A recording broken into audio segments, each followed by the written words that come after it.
Welcome to exhibition. And hello, Paul Ryan. Thanks, Richard. Lovely to talk to you. Great to see you there. Your exhibition is The Botanist at Edwina Corlett Gallery in Brisbane. Yes. And you know, for many years, you've had and you've incorporated in your works an interest in historical and particularly colonial figures. So, where does the Botanist series fit into that body of work? So it really continues on my fascination with the English explorer out of London on a ship, months and months from home, dressed in his London finery, finding himself in the wilds of the Australian bush. And that's just a rough idea. That's where it roughly started from, that lovely juxtaposition of the finely dressed English gentleman, really out of his element in the Australian bush. Yeah. So with these works, are we talking about a particular botanist? Because of course, colonially, there were a number of them, but there were certainly some quite famous ones. Yes. So this year I started a series early in the year on Joseph Banks, who was, clearly the most famous of all the botanists. So I've been doing paintings of him discovering the Banksia and discovering the dandelion, which I love playing with the idea that I'm painting him with all of these introduced weeds and introduced species, which speaks to a larger theme in a way. So he was this handsome, sort of social butterfly sort of character, but he had a real love of botany, and he was really driven by that, I think. And I think that's great that some of the earliest Brits, the earliest explorers that came here were actually here for a real fascination to discover these distant parts of the planet. You mention the colonial explorers, these colonial gentlemen coming to Australia, but some of the clothing in this series of works for this exhibition seems to suggest earlier historical periods. So when we look at, for example, the Botanist and the escarpment, it looks like an earlier period of dress, an earlier style. Are you making a historical comment here? Well, yeah, very well spotted by you. That's clearly quite a few years earlier. And that's based on the Anthony van Dyck portrait of King Charles I, from a wonderful painting called King Charles I at the Hunt. So I've taken that figure, and it sort of plays into this idea that I'm not really that concerned with exact dates and times. If I like the look of a figure and I can transport that figure from being in a hunt somewhere in the British countryside to being under the escarpment of the Illawarra where I live, then that was good enough reason for me to steal that image, transpose it, and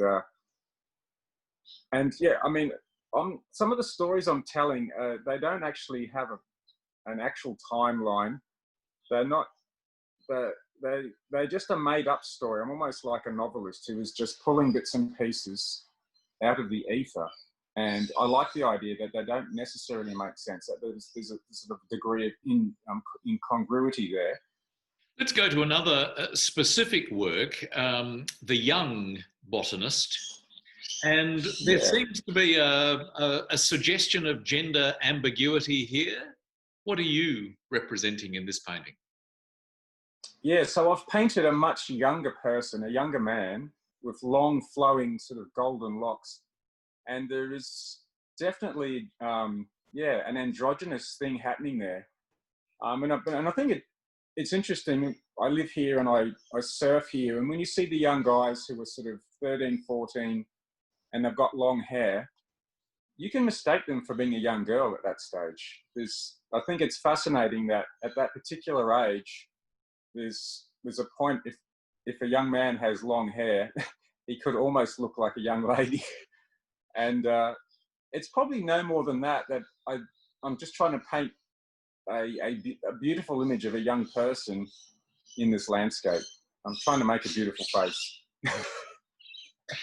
That landscape, and it's lovely that we're hearing some of the bird life of your landscape at the moment while we're doing this interview. But that landscape is very close to your heart, the Illawarra landscape on the southern, or south of Sydney anyway, not far from the Wollongong area.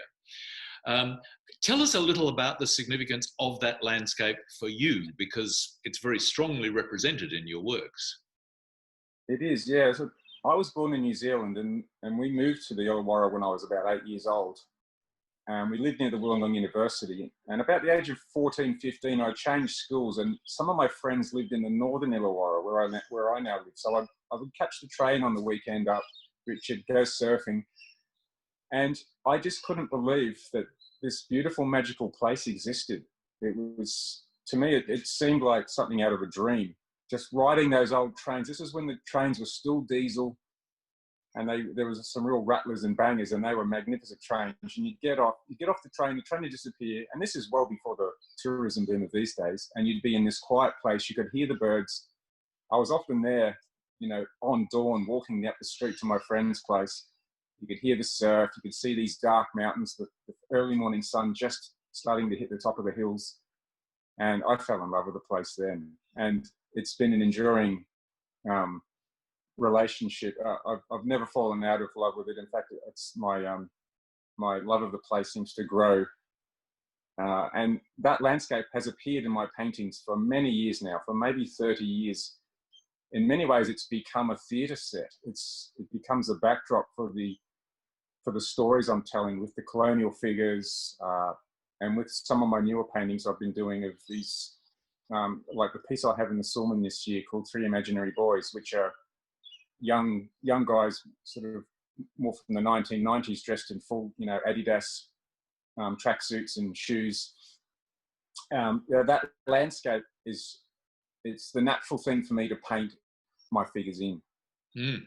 You mentioned, and congratulations, by the way, on being in the Salmon Prize at the Art Gallery of New South Wales once again this year. Those Three Imaginary Boys you mentioned, they're really reprising the painting that you had in the Salmon Prize in 2019 as well. So clearly quite important figures. Yeah, really, in a way, it's a continuation from my colonial figures. It's young men again, dressed in a uniform of sorts. And it's this idea that they're looking for an identity or a purpose. And they're looking to stamp some sort of ownership on the landscape in a way. You mentioned the landscape when you first found it as a real youngster as being almost like a dream and very mysterious. And in many ways, it seems that you, as you represent that landscape in your work, you mythologize it, you make it almost dreamlike. Are you conscious of making it mythological in its look and its scale? I'm thinking, for example, of a work like Landscape Golden Tree. Yes, I certainly. I mean, I think I'm in love with the idea of the landscape as being a romanticized, or the idea of romanticizing the landscape through art, and this landscape leads itself to that sort of interpretation. Now, because we have this great escarpment right next to the ocean, we often have weather systems forming that are just particular to the area. In summer it could be very hot up on the top plains, and then there's the cool breeze coming off the sea. When the two meet, they form their own clouds. So you have these dark brooding clouds forming in shards of light pouring through gaps in the cloud and hitting a tree like this one, the golden tree, and lighting up one tree or lighting up a part of the bush on the escarpment. It's ever changing. It's very dynamic, and that's why it's never boring, because it's just so beautiful and just is changing from minute to minute. And I wonder whether the way in which you've represented that landscape for quite some time now is just as you see it, or also in some ways in that sense of mystery and possibly even danger when you look at the power of the sea in a work like Backwash. whether you're also imagining it being seen through those explorers' eyes as someone who's just arrived in a strange place. Well, yeah, no, you're spot on there, because that's exactly what I'm doing. And a lot of those landscapes of mine you'll see are painted from the view of the sea looking to the land, which is, of course, how the early explorers would have first seen the land. And often they'd be when they did first sail past the Illawarra coast, they couldn't land because of big seas, but they did see these wisps of smoke coming up from campfires.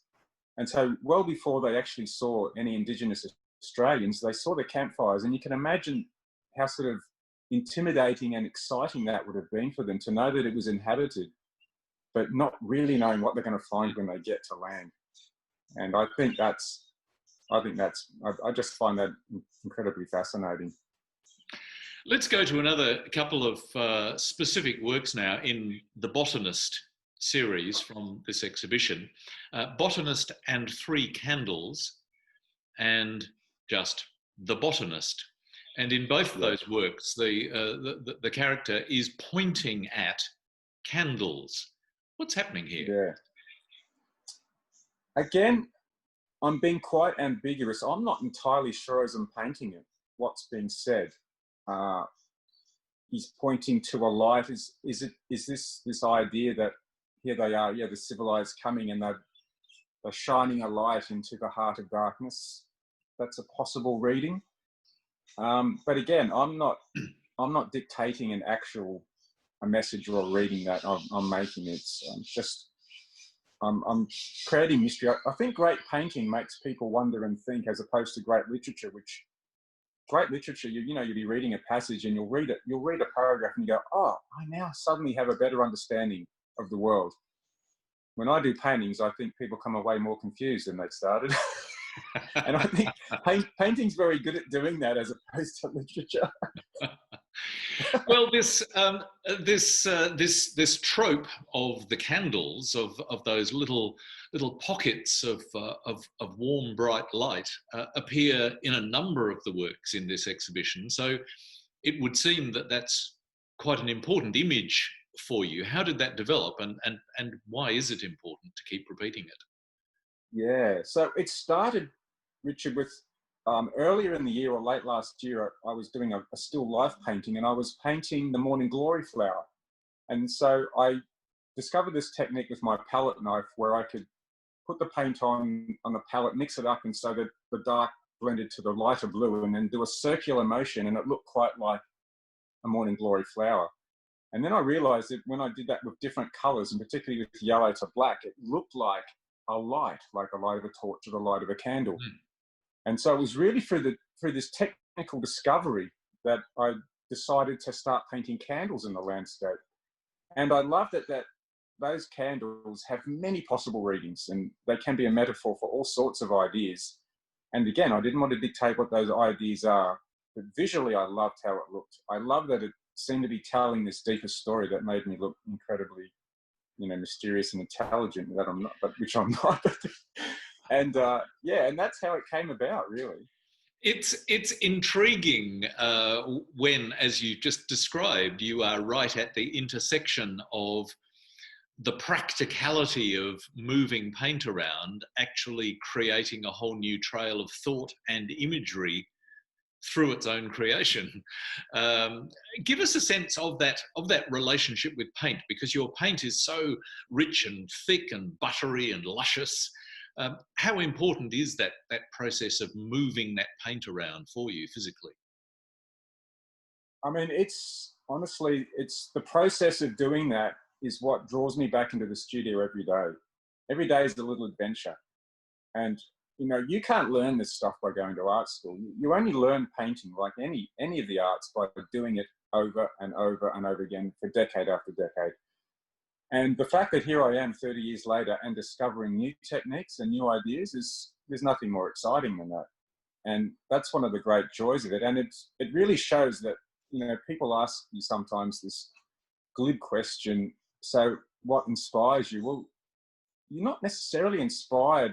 You're in a coal mine. You're down there working every day. I'm more like a gold miner. I'm looking for that rich seam. And you can only find that by being down there, working away, day after day, week after week, year after year. And every now and then you discover something new, a little seam of gold. And then once you discover that, you take off again on a whole new adventure. You don't know where it's taking you, but you can only find that by putting in the hours, really. A motif which recurs from time to time in this exhibition is the motif of books. There are a number of books, and in some of those books, they're different visions of the landscape. It's almost a work within a work, almost perhaps even a dream within a dream. Give us a little bit of a sense of how that works for you, and let's start with the work called Meta Landscape. Yeah, so the word meta means really that it's a commentary on something that's happening within the work. So it's a work commenting on itself. But my fascination with books really came from looking at some of the old masters, El Greco, Velázquez, and there are sometimes paintings where there'll be someone with a book open, and I always thought that's a fascinating idea to put into a painting. And then with that open book, instead of having text, I can put images in. So some of the images might be my own paintings, or they might be a plant, or in one of the paintings, The Botanist and the Storm, the image is a Edvard Munch painting called The Storm, one of my sort of favourite Edvard Munch paintings. So I've painted that little painting of the storm in there. So in that book, there's a painting of the storm, there's a painting of a colonial figure, and behind him, he's standing in a landscape with a storm brewing. So, yeah, it's just sort of playing these funny games. And there's another painting there, Richard, which is titled Two Paintings in a Book, in a Landscape with One Book.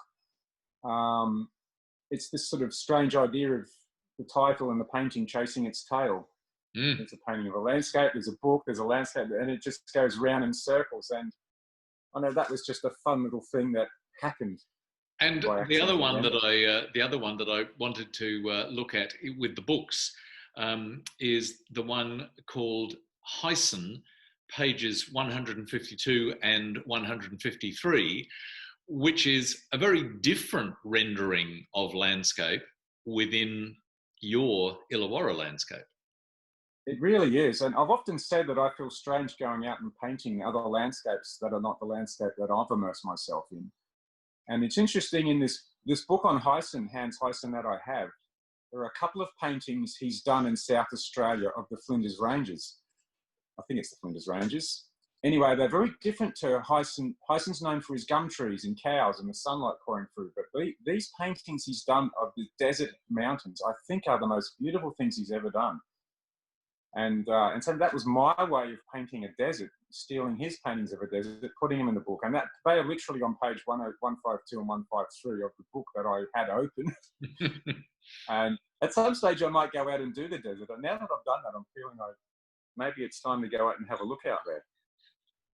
Let's wrap up today with a final work from the exhibition, which is called Lockdown Landscape. And there is in this work a portrait, or what appears to be a portrait perhaps on a scrap of canvas or paper, which is reminiscent of some of the many portraits that you've done of Noah Taylor. And I think actually there's one hiding behind your head on the wall at the moment in your studio. It is there, yeah. So yes, give us a sense of Lockdown Landscape, presumably very much a reference to these COVID times. Yeah, I think early on in the piece, when we were locked down and coronavirus was a very unknown sort of entity at that time, we didn't know where things were going. But as an artist, I'm in my studio on my own all the time anyway, so that part of my life hadn't changed. But I certainly started looking at the interior life and thinking about, I was not sure what I was thinking about, but it was a strange time in the world. And these were paintings that I thought maybe reflected that. It's a still life in my beautiful landscape with the escarpment, with a portrait on a piece of paper on this table, which could be Noah Taylor. And I think I was just feeling my way through my own emotional response to what was happening to the world at the time. Well, it's been fascinating hearing about your response, not only to the present day situation, but to those issues of historical and colonial identity, not to mention the place, the beautiful place that you live in. So, Paul Ryan, thanks very much for having shared your exhibition with us. Thanks, Richard. Lovely to talk to you.